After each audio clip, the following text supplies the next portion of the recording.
Hey guys, I did not do a Writing Wednesday video this week, mainly because I was spending a lot of time making an instructional video, semi-instructional, semi-entertaining, for some of my students. But it is about writing. It's just not about writing novels, it's about writing essays. But I thought since some of you might get a kick out of seeing what I do in my other life, I'd put that up for you to have a look at this week. So this is me, the teacher, talking about essay writing.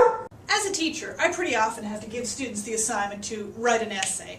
And a lot of students kind of freak out about that and say, I can't write a whole essay. I can say everything I need to say in a couple of sentences, but I just can't ramble on and make it last for 5 paragraphs. In this short video, I'm going to show you why writing a well-developed essay is so much more than just rambling on and on. To develop your ideas into a well-constructed essay, you need to use the methods of essay development, which will help you to write a good essay, and also, not coincidentally, will be useful when you write your English public exam, because on your unseen essay, you'll often be asked questions about the methods of essay development that are used. So, let's imagine that I've decided to write an essay about the wonderful place where I work, the Murphy Center. Now, I could develop this essay in a number of ways. I could use some exposition, explaining or giving information, and tell you how the Murphy Center is an adult education center that's been serving young adults in St. John's since 1986. I could also use definition, where I would look up the meaning of the term adult education and tell you in my essay that adult education is the process whereby adults engage in systematic and sustained learning activities in order to gain new knowledge, skills, attitudes, or values.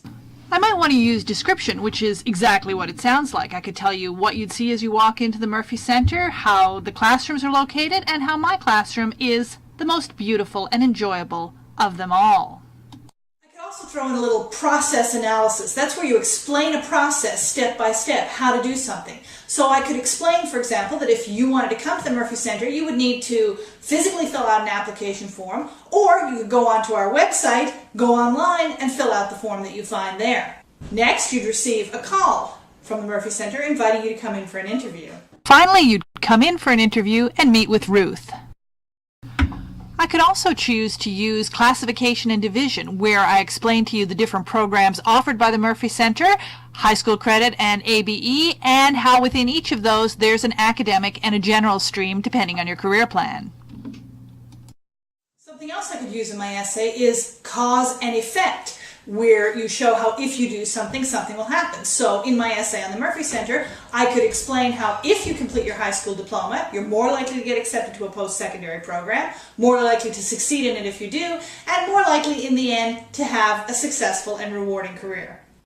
I could also choose to use a technique called example and illustration. So I could take the example of a fictional Murphy Center student named Philomena and tell you about her experience. This would lead quite naturally into another technique, narration, where I tell you the sad story of Philomena's troubled youth and how eventually she gave up and dropped out of school. I could expand on this to use comparison and contrast and talk about how, before coming to the Murphy Center, Philomena was a sad loser who played video games all day, and after, she is a smart, successful, and confident student. So as you see, I could take a simple topic like the Murphy Center, and using the methods of essay development, I can expand it into a well-developed, full-length essay. There's a lot more to writing a good essay than just rambling on and on.